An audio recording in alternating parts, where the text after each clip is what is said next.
On va poursuivre et conclure cette matinée avec le plaisir d'accueillir Alexandre Mallard, qui aujourd'hui est directeur du Centre de sociologie de l'innovation de l'École des Mines, qui est un labo bien connu et costaud et nourrissant pas mal de monde.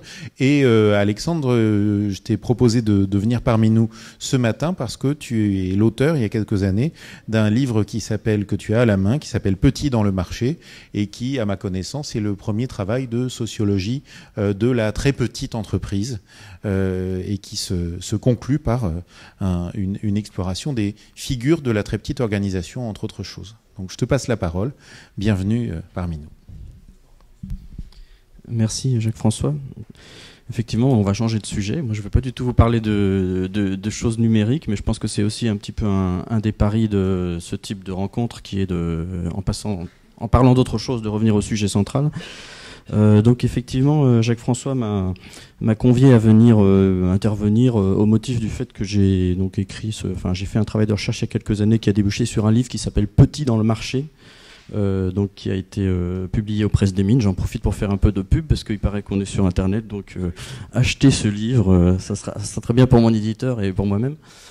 Donc ce bouquin est issu de recherches que j'ai fait dans les années 2000 à 2010 sur les petites entreprises. Alors pourquoi est-ce que les petites entreprises étaient en fait un sujet intéressant? Parce que c'est quelque part un objet évident et d'autre part un objet difficile à comprendre pour les sciences économiques et sociales.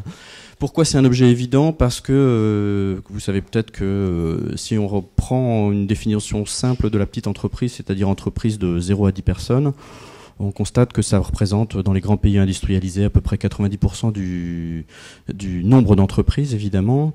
En France, donc c'est à peu près 2 à 3 millions d'entreprises selon la manière dont on les compte.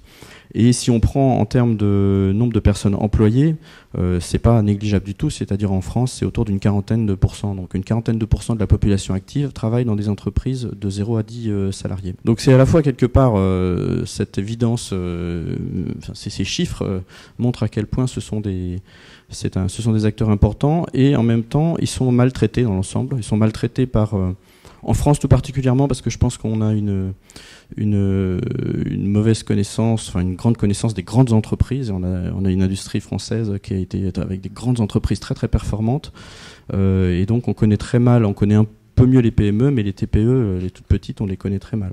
Alors c'est vrai sur le plan académique également, c'est-à-dire que la très petite entreprise, ça a été une énigme pour l'économie, pour les sciences de gestion et pour la sociologie, alors pour des raisons assez différentes. Donc pour l'économie, en fait, c'est une aberration quelque part une petite entreprise, si je prends la théorie standard, c'est-à-dire que si on suit les mécanismes de l'économie telle qu'elle se définit, l'économie la plus classique, une entreprise a vocation à grossir, parce que en fait, plus on grossit, plus on fait d'économies d'échelle, et donc elle a vocation à devenir une grande entreprise, tout bêtement, si je puis dire. Alors il y a eu des théories économiques intelligentes des petites entreprises qui ont été produites.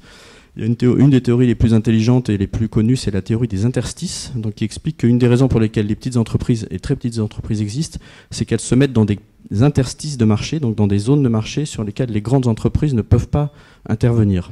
Donc c'est ce qui expliquerait pourquoi il y a autant de petites entreprises, alors que si on prend les mécanismes clés de l'économie, ceux de l'accumulation, ceux des économies de champ, ceux des économies d'échelle, les petites entreprises ont toute chance de disparaître, purement et simplement.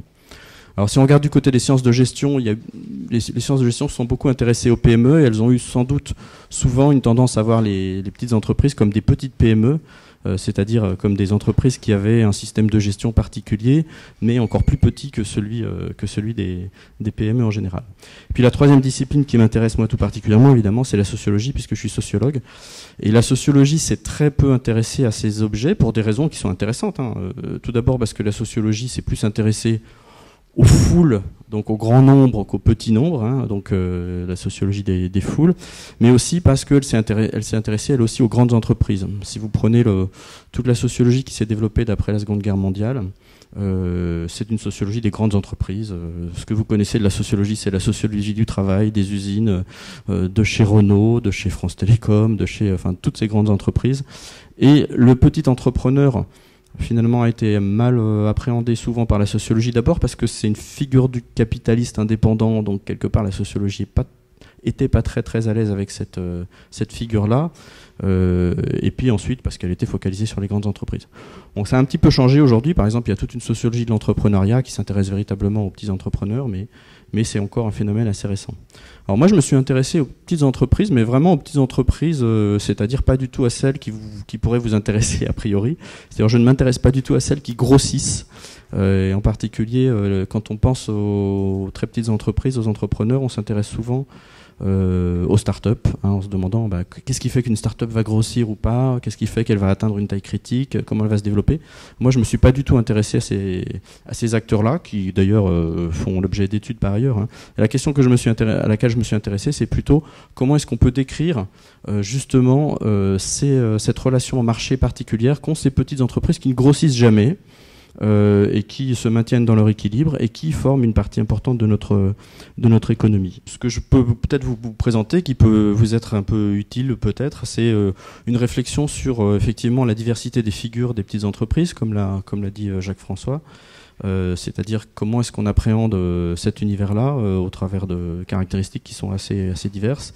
Et puis je voudrais vous parler un petit peu plus aussi des spécificités, parce que les spécificités des petites entreprises permettent un petit peu peut-être de réfléchir au Think Small, qui est l'objet de votre réflexion. Sur la diversité elle-même, moi j'ai donc avec un certain nombre de collègues à l'époque où j'étais à Orange Labs avant d'être à l'école des mines, donc on a fait des enquêtes sur les petites entreprises avec des tas de protocoles qualitatifs, quantitatifs. Et donc on a essayé de fabriquer des typologies un petit peu des petites entreprises pour mettre de l'ordre dans ce qui est quelque chose d'assez divers et du coup souvent appréhendé au travers d'une série de stéréotypes. Donc c'est pas très gênant d'avoir des stéréotypes, mais il faut en avoir plusieurs. C'est-à-dire la petite entreprise, c'est à la fois le petit commerçant du quartier, comme ceux qu'on va trouver dans la rue, là qui est ici. C'est à la fois la petite boîte de consultants qui a 7 personnes et qui, depuis 20 ans, est sur un métier particulier, une niche de métier particulière, et qui se développe très bien sur cette niche-là. Ça va être le petit entrepreneur du bâtiment et des travaux publics qui a commencé tout seul avec son épouse il y a 20 ans et puis qui aujourd'hui a 10-15 employés et qui travaille au niveau régional par exemple. Donc vous voyez, ce sont des figures assez diverses finalement quand on y réfléchit, entre le petit commerçant, l'entreprise familiale, la petite boîte. Et donc on s'est un petit peu attaché à les caractériser, ces différentes figures. Alors, très rapidement, parce que je vais pas trop passer de temps sur cet aspect-là, mais évidemment, dans les petites entreprises, on a évidemment tout l'univers des commerçants de proximité que j'ai évoqué tout à l'heure, qui sont des acteurs productifs qui vendent, qui sont véritablement dans le travail du commerce. On a une deuxième figure qui est autour des producteurs de services, qui peuvent être également eux aussi dans l'univers urbain. Donc là, par exemple, tout ce qu'on met derrière les métiers du service de proximité, du type les coiffeurs, les toiletteurs, enfin des gens qui font du service en boutique très basique, mais qui représentent une partie importante de cette économie-là. Après, on trouve des prestataires qui fonctionnent plus en réseau, puisque comme vous l'avez, en réseau, qui constituent en tout cas leur notoriété et leur marché en réseau.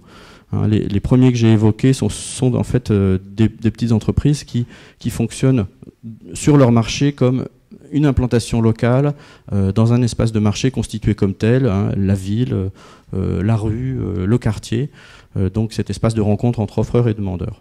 On a après donc toute une série d'entrepreneurs qui fonctionnent plus sur un mode qui est celui véritablement du réseau. Et là, ça va depuis le médecin jusqu'au notaire, en passant par l'entrepreneur de BTP ou le prestataire de conseil. Donc là, ce sont finalement des professionnels qui ont un rapport au marché qui est médié par le réseau. Donc, le réseau, ça veut dire relation souvent avec des clients en bouche à oreille, au moins partiellement. Ça veut dire tout un travail pour constituer le réseau au démarrage de la firme et pour l'entretenir, tout un travail pour le contenir, travail sur les réputations, donc qui est assez particulier. Alors une autre catégorie qu'on a finalement un peu moins en tête quand on pense aux petites entreprises, c'est aussi tous ces gens qui travaillent localement, mais ils travaillent pas, ils sont implantés localement, mais ils travaillent pas du tout avec le local. Il y a un certain nombre de, quand je disais tout à l'heure, il y a un certain nombre de clichés. Il faut juste, à propos des petites entreprises, il faut juste les avoir repérés pour avoir compris qu'ils ne sont pas généraux. Donc, par exemple, le cliché petit commerce n'est pas général du tout. Le cliché proximité n'est pas non plus aussi général que ça. C'est-à-dire, vous avez pas mal de petites entreprises qui travaillent pas avec leur environnement local. Par exemple, des entreprises du secteur du gros, elles travaillent beaucoup au niveau national. Vous avez des entreprises de technologie, des producteurs dans les secteurs de l'industrie qui ne travaillent pas du tout avec leur environnement local. Donc ça, c'est une composante assez différente. On a en fait toute une série de figures assez diverses, et je pense que peut-être dans une réflexion sur le Think Small, c'est aussi important de prendre en compte cette diversité pour pas tomber dans les clichés, les 2-3 clichés sur lesquels on va assez naturellement.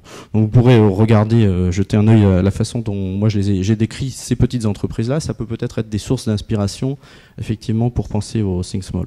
Alors maintenant, je voudrais venir à une la deuxième partie de ce que je voulais vous présenter, qui est plutôt sur la spécificité. Là, je vous ai montré que, j'ai évoqué le fait que les entreprises, les très petites entreprises, c'est un monde beaucoup plus hétérogène qu'on ne pourrait l'imaginer. Ce que je voudrais quand même faire maintenant, c'est assez rapidement réfléchir aux raisons pour lesquelles on peut penser qu'elles ont des façons de se positionner dans le marché qui sont assez différentes de ce que feraient d'autres entreprises. Donc, quelles sont leurs spécificités économiques? Alors moi, dans le travail que j'ai que j'ai essayé de faire, j'ai essayé de positionner cette question de l'activité économique en rapport avec une série de critères, une série on va dire de capacités commerciales, ce que j'appelle des capacités commerciales, donc des processus économiques. Le premier processus que j'ai examiné, c'est celui de la construction des clientèles. Comment est-ce que ces entreprises construisent leur clientèle? Alors ce qu'il faut voir, c'est que ce qui est intéressant, c'est que quand on interroge les petites entreprises et qu'on leur demande comment vous construisez votre clientèle, et 95%, enfin en tout cas dans le sondage que moi j'avais fait, donc 95% disent par le bouche à oreille. C'est quelque part spécifique, en même temps c'est étrange parce que un petit commerçant qui ouvre sa boutique dans la rue des Taillandiers, est-ce que c'est vraiment le bouche à oreille qui fait qu'il a construit sa clientèle? En tout cas, ce que ça veut dire, c'est que les petites entreprises se vivent véritablement comme dans des univers dans lesquels la réputation compte, dans lesquels le réseau compte, et cette chose-là est tout à fait primordiale pour eux. Alors, une deuxième... Après, c'est vrai que de ce point de vue-là, il y a une spécificité, mais elle est pas forcément très très forte par rapport aux grandes entreprises. Hein. Les grandes entreprises construisent leur clientèle d'une façon qui, pour partie, ressemble à celle des petites entreprises. Alors, deuxième critère qui est intéressant, l'inscription de l'activité dans l'espace. Donc, je vous ai parlé de l'espace local tout à l'heure, donc ça, c'est vrai que c'est un vrai critère différenciant par rapport aux grandes entreprises sur un certain nombre de TPE, hein, comme je le disais tout à l'heure, ça ne les représente pas toutes, mais la façon de s'insérer dans l'espace local, de parcourir l'espace du quartier, parcourir l'espace de la ville et de la région, au travers des réseaux de l'informel, c'est-à-dire balayer le territoire par les réseaux de l'informel, c'est quelque chose qui fait une différence. Troisième critère important, le temps, la temporalité. C'est une image à laquelle on est souvent confronté quand on fréquente des petites entreprises, c'est la plasticité du temps et le fait qu'il y a un gros recoupement entre le temps personnel et le temps professionnel. Mais il est vrai que dans une petite entreprise, on a des tas de façons de gérer le temps qui vont être très très différentes de ce qui se passe dans une grande boîte, ne serait-ce que parce que les législations du travail s'y appliquent de façon moins rigide, voire pas du tout, voire en tout cas différente. Et donc le temps est extensible, hein. Il commence très tôt, il se termine très tard, il va se poursuivre parfois le week-end, ce qui arrive aussi à des cadres dans les grandes entreprises, hein. C'est le surtravail le week-end, c'est quelque chose d'extrêmement répandu dans les grandes entreprises, mais la façon dont c'est utilisé dans les petites entreprises un petit peu comme une ressource productive est beaucoup plus prégnante donc dans le cas des petites entreprises. Quatrième facteur, avant d'en venir en fait au dernier facteur qui est pour moi le plus important, donc quatrième facteur, la personnalisation de la relation client.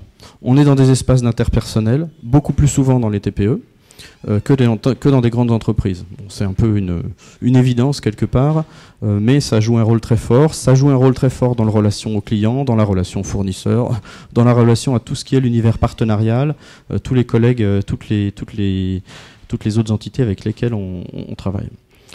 Donc pour terminer, je vais venir à ce qui est en fait pour moi la propriété la plus générale et la plus intéressante à examiner, qui est en fait la manière dont ces entreprises, on va dire, ont une façon d'ajuster leur production au marché ou de mettre en forme le marché en fonction de leur production qui est particulière. Et en particulier, tout ce qui a trait à la capacité à répondre à des demandes spécifiques. Et ça peut véritablement s'appréhender sur des dimensions très très différentes. Alors là, de ce point de vue-là, ce qui me semble important, c'est juste de souligner une évidence, mais d'essayer juste d'en prendre la mesure, qui est que dans une petite entreprise, vous allez avoir une superposition entre trois fonctions productives, trois fonctions organisationnelles différentes, qui sont tout d'abord la production et l'expertise qu'elle peut engager, deuxièmement le commercial et troisièmement le décisionnel. Donc ces fonctions-là qui, par construction, dans les grandes entreprises sont séparées, puisque les grandes entreprises, comme nous apprennent les spécialistes de sciences de gestion, c'est des entités qui ont appris à séparer les fonctions. Donc ces trois fonctions-là, dans une petite entreprise, sont superposées. Alors l'expertise pour la production, l'expertise au sens très très large. Donc moi, pour les TPE que j'ai suivis, par exemple, l'expertise, ça va du savoir du dentiste, qui sait ce que ça veut dire que de faire une prothèse, du temps que ça va prendre, de ce que ça va coûter, des incidences, des risques qu'on prend avec le client, jusqu'au pâtissier qui sait comment on fait un chou à la crème et qui sait que faire un chou à la crème, c'est pas pareil que de faire une tarte aux pommes, jusqu'au consultant qui sait que faire une étude de marché, c'est pas pareil que de faire une étude de réingénierie de processus. Donc autour de ces métiers, de ces compétences techniques, qui sont le propre quand même de l'univers productif. Donc il y a toute une série d'expertises qui sont engagées, qui vont être parfois des expertises que vous et moi on peut considérer comme basiques, mais parfois elles vont être très très très avancées. Et ces expertises-là sont le propre des hommes, des personnes du métier, des artisans, c'est aussi le terme qu'on emploie, dans ces entreprises. Et évidemment, le fait que ce soit dans une grande relation de proximité entre l'expert et la personne, ou les personnes qui sont en contact avec le marché, change à peu près tout par rapport à ce qui peut se faire dans une grande entreprise. C'est-à-dire que quand vous avez face à vous un client qui vous sollicite d'une manière ou d'une autre, on va dire, un certain type de production, c'est pas pareil la réponse que vous pouvez lui donner quand vous êtes vous-même l'expert ou quand vous pouvez mobiliser l'expert très rapidement ou quand vous êtes à distance de l'expert, ce qui est le cas plutôt dans des grandes entreprises. Donc dans une grande entreprise, on va trouver effectivement toute la chaîne, tout le processus de production très très découpé organisationnellement entre une série d'acteurs, et l'expert, le producteur, lui-même est distribué dans un collectif.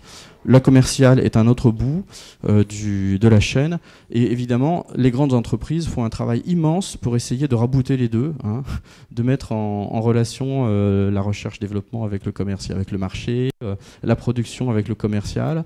Et donc tout ce travail immense, compliqué, qui demande beaucoup de médiation, un travail organisationnel important, une perte d'énergie énorme, des systèmes d'information, etc. On va dire, dans la petite entreprise, ce chaînage-là, il est immédiatement raccourci.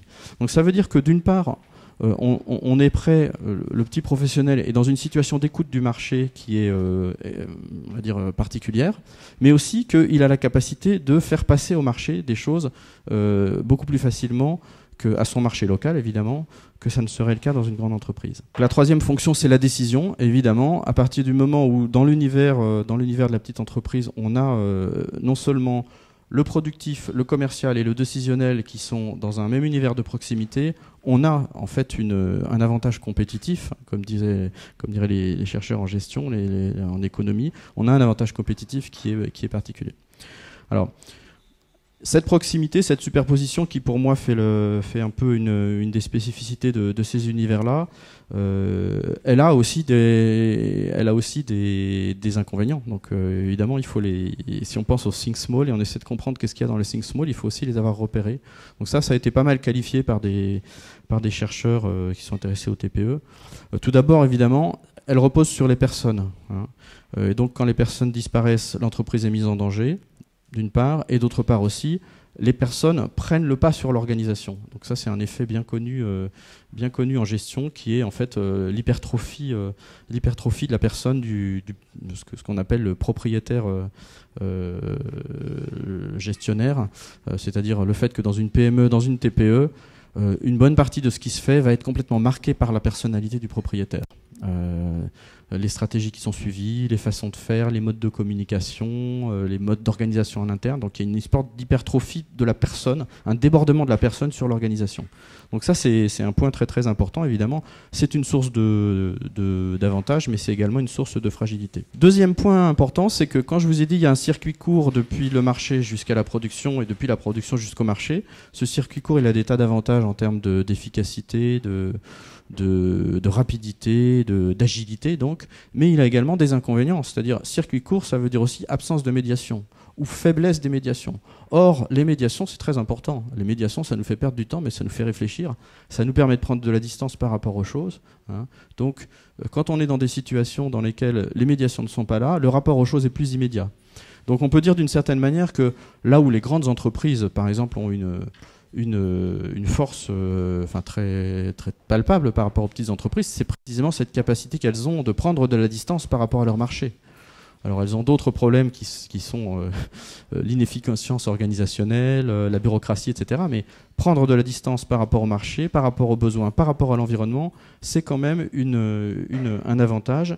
Et quelque part, les petites entreprises, on va dire, bénéficient beaucoup moins de ce regard. Voilà ce que je voulais un petit peu vous dire. Donc c'est ce qu'on appelle un petit peu l'effet, ça c'est pour en terminer, donc c'est ce qu'on appelle un effet de microcosme. Hein. C'est-à-dire que souvent, si on le regarde du côté de la pathologie, une des pathologies typiques de la TPE, c'est le fait de ne voir que le microcosme autour de son propre marché elle-même et que les éléments du microcosme soient hypertrophiés, grossis par rapport à leur importance réelle dans l'environnement économique.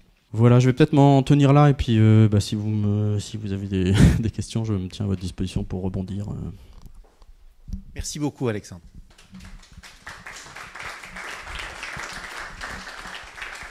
Alors, des questions, il y en a.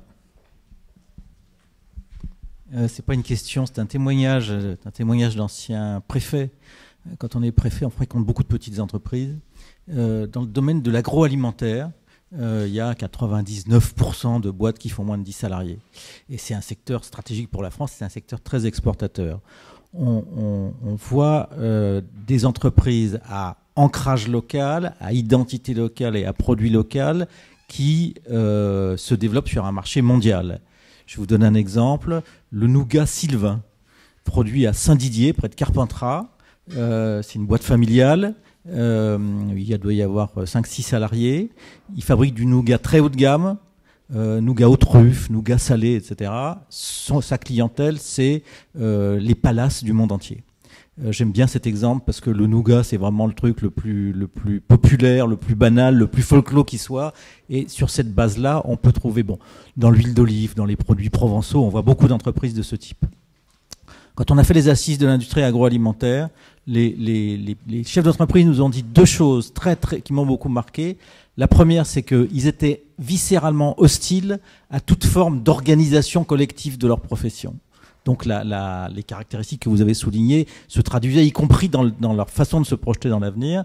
Et la deuxième chose, c'est que néanmoins, ils ont besoin d'outils qui sont plutôt des outils spécifiques aux gros pour pouvoir se battre sur des marchés dont les règles ont été définies par les gros. Et dans l'agroalimentaire, c'est typique sur 2 ou 3 secteurs.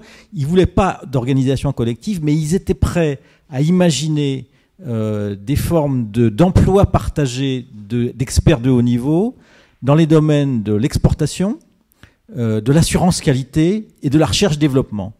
Donc on est sur des fonctions qui ne sont pas des fonctions secondaires de l'entreprise, c'est pas des fonctions support, c'est pas le recyclage des déchets ou la formation des personnels, c'est des fonctions stratégiques. Et là-dessus, ces petits entrepreneurs-là posaient la question de savoir comment, puisque chaque entreprise ne peut pas se payer le salarié avec le niveau de qualification qui correspond à ces secteurs-là, et ils étaient à la recherche de comment on fait pour avoir en commun des experts de ce genre pour pouvoir se développer. On n'a toujours pas trouvé la réponse à cette question. Pour dire qu'effectivement, donc ça c'est un exemple de la TPE particulier. Moi j'avais chiffré à peu près 10%, 6 à 10% des entreprises, des TPE qui travaillent au niveau national ou mondial. Donc pour lequel l'ancrage local veut dire évidemment du côté des fournisseurs, de la production, mais du côté du marché, le marché est ailleurs. Donc effectivement. Alors ensuite vous avez dit ils veulent pas grossir. Donc ça c'est un point aussi très important par rapport à ce que je présentais tout au début quand je disais l'économie comprend pas pourquoi les entreprises grossissent pas. En partie les entreprises grossissent pas aussi parce que les projets personnels, les projets de ces petites entreprises sont portés par des projets personnels de gens qui ne veulent pas rentrer dans des méga organisations. Donc ça c'est un peu important. Alors ensuite le point le plus important, ce que vous avez dit, c'est effectivement que là par rapport aux 3 fonctions que j'évoquais, le commercial, la production et la décision, donc vous mettez le doigt sur d'autres fonctions des entreprises que sont la recherche, le juridique, on va dire tout ce qui est les compétences effectivement ils ont des compétences de fond, éventuellement les RH, et là effectivement ces petites boîtes là ne les ont pas. Donc la question de savoir, alors que les grandes boîtes, elles, c'est une des spécificités. Je pense que les grandes boîtes, précisément, on doit pouvoir dire une des spécificités des grandes boîtes, c'est d'avoir développé ces compétences-là, qui sont pas des compétences, qui sont des compétences on va dire, qui permettent d'envisager le développement de l'entreprise sur le long terme. Et ça, par contre, évidemment, ça n'existe pas dans les petites entreprises. Donc tous les dispositifs de consultance, de coopératives, parce qu'il y a aussi des formes de coopératives qui sont faites pour partager ce genre de compétences-là, de diverses et variées, sont à inventer pour équiper ces entreprises-là, ces petits acteurs-là, avec des fonctions support qui sont typiquement des fonctions support de grandes entreprises. J'ai deux petites compléments à l'articulation de vos 2 remarques.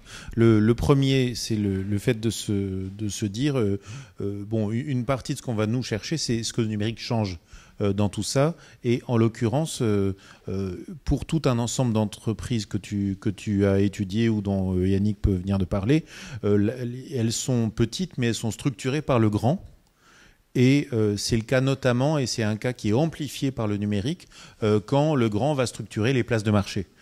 Quand par exemple tout un ensemble d'acteurs vont être petits avec une taille dont on va supposer qu'elle emporte l'autonomie, mais qui vont être au fond profondément hétéronomes dans la mesure où elles sont normées par les logiques des grands acteurs, alors soit parce qu'elles sont dans des chaînes de sous-traitance en cascade, soit tout simplement parce qu'elles sont dans des chaînes normatives extrêmement fortes qu'elles subissent, et donc qu'elles subissent aussi bien sur le plan économique, juridique, etc. Ça me paraît intéressant parce qu'il y a un facteur de renforcement sur le plan de la normativité, et on pourrait se dire le numérique va favoriser l'autonomie, il favorise l'autonomie, ou le contraire. Et puis la deuxième chose dont on a commencé à repérer dans nos travaux, notamment avec un projet ANR dont on est coordinateur, qui a un volet innovation qui s'appelle Capacity, c'est la question de savoir quelles ressources les entrepreneurs mobilisent pour l'innovation. Et on suppose que l'entrepreneur, en début de cycle, va mobiliser des ressources de proximité, et que la proximité va être géographique, va être du côté des liens forts, et que les liens forts sont géographiques. Et en fait, on commence à débusquer qu'une partie des liens forts et de la proximité n'est pas géographique, c'est-à-dire qu'il peut y avoir de l'implicite, il peut y avoir des sphères de confiance avec des gens qui sont à l'autre bout de la France ou voire de la planète. Alors, ça se voit beaucoup en ce moment dans certains champs. Si je regarde le croisement entre Fab Lab et handicap, par exemple, c'est des gens qui vont savoir directement parler les mêmes langages avec les mêmes implicites et les mêmes attendus pour de la niche, pour du sur-mesure comme ce dont tu parlais, mais sans se rencontrer pendant plusieurs années. Donc on va avoir ce paradoxe d'un local et d'une proximité qui au fond est un local pas seulement géographique.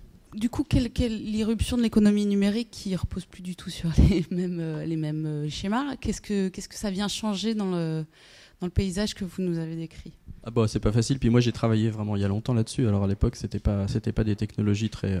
Mais je peux dire 2-3 choses simples. Enfin c'est juste rappeler quelques évidences. D'abord pendant toute la période où j'ai fait mes recherches, qui a duré pas loin d'une dizaine d'années, régulièrement je lisais le bulletin de l'IDAT et autres grands instituts de consultance. Et à chaque fois on se lamentait sur le fait que Internet n'avait toujours pas pénétré dans les petites entreprises et que c'était le retard français, que c'était terrible, etc. Tout ça pour expliquer simplement qu'une grande partie de cette population-là n'en avaient pas besoin d'une certaine manière. C'est-à-dire effectivement, il y a un certain nombre de métiers dans lesquels Internet apportait très très peu de choses. Alors bon, aujourd'hui, sans doute, les choses ont changé. Donc il faudrait regarder par métier, il faut regarder par véritablement là sur ce que j'ai évoqué, c'est-à-dire les différents types de profils. Je pense qu'il y a des métiers dans lesquels c'est complètement aujourd'hui indispensable d'être inscrit dans le numérique, et puis d'autres sur lesquels ça va rester quelque chose de très secondaire. Il y a des cas intéressants à regarder, sur lesquels moi j'ai un tout petit peu regardé, par exemple la crise des libraires, un truc rigolo qui peut donner un peu des idées. Vous savez que les libraires sont en crise à cause d'un côté de la Fnac et de l'autre côté d'Amazon. Une des façons dont ça se transforme, c'est que du coup, il y en a pas mal qui se donnent dans des activités d'événementiel. Donc évidemment, ils passent beaucoup par le réseau pour faire de l'événementiel. C'est-à-dire la librairie devient un endroit où on vient pas seulement acheter des livres, mais écouter des auteurs, voir des présentations, etc. Donc ça, c'est un exemple, on va dire, archétypique qui permet de penser un certain type de parcours vis-à-vis de l'Internet. Après, toutes les entreprises qui évidemment travaillent sur des marchés mondiaux avec des places de marché, là, elles vont être impactées assez directement par les transformations de ce côté-là. Il faudrait véritablement regarder, segmenter l'analyse pour avoir des réponses plus avancées. Je voulais vous poser la question de savoir si finalement par rapport aux usages du numérique des très petites organisations, c'était pas davantage la question de l'interface utilisateur qui était le point de déblocage, c'est-à-dire que sur les plus grosses organisations, on peut se contenter d'avoir des systèmes d'information qui sont encore peu agiles parce que y a un vrai enjeu d'organisation, de process, de chaîne de valeur, alors que chez le petit, c'est finalement le palier est trop haut. Et est-ce que maintenant qu'on commence à avoir finalement des interfaces très accessibles et très intuitives, c'est le point de bascule? Pour reprendre l'exemple que j'avais pris sur la collaboration avec une fondation d'art, ils se sont dit, tiens, puisque nos développeurs sont formidables, et à qui me demandera, je donnerai la référence, et ils travaillent selon des méthodes agiles, essayons nous-mêmes de travailler sur des méthodes agiles. Et nous on a dit, mais attention, non, vous êtes déjà travaillé de manière agile, et en fait les outils agiles avec les interfaces qui existent aujourd'hui sont beaucoup trop lourds pour ces gens-là et pour des petits groupes comme ça. Ils sont adaptés à des informaticiens qui peuvent comptabiliser leur temps de mois homme et leurs tâches, etc. etc. Mais je pense qu'il y a aussi une difficulté à déployer ces outils avec leurs interfaces dans d'autres contextes et que ce ne sont pas des outils si légers que ça. L'autre réponse, c'est qu'effectivement, pour le système d'information de base de la TPE pendant très longtemps, c'est quoi? C'est en fait la boîte mail du chef d'entreprise qui s'en sert pour faire plein de choses, d'ailleurs diverses et variées. Ça existe finalement depuis de façon assez conversationnelle, enfin facile depuis assez longtemps. Donc l'explication sur la facilité d'utilisation, pour moi, est pas tout à fait. Il y a peut-être un choc de culture qui était vrai il y a une quinzaine d'années, c'est-à-dire effectivement quand Internet a débarqué il y a 20 ans. Oui, vous aviez quand même une différence très forte entre des gens jeunes, formés, qui savaient s'en servir et qui savaient quoi en faire, et puis des gens plus âgés, pas formés, qui n'étaient pas dans le monde de l'électronique, qui ne savaient pas ce que c'était. Mais aujourd'hui, quand même, il y a une telle dissémination, je pense, des compétences à ce niveau-là. Je ne suis pas certain que ce soit un facteur explicatif très fort des différences. Je pense qu'il faut aller chercher ailleurs pour comprendre pourquoi ça se diffuse ou pas. Très rapidement, pour répondre à votre question, c'est aussi la méthodologie qu'on emploie au niveau des petites entreprises notamment, et je pense à tout ce qu'a développé la très grande agence IDEO autour du design thinking. C'est une réponse pour les PME et les TPE pour aborder justement, je dirais, utiliser, je dirais, les compétences en interne pour que l'utilisateur final soit au mieux et que les plateformes répondent à ses besoins.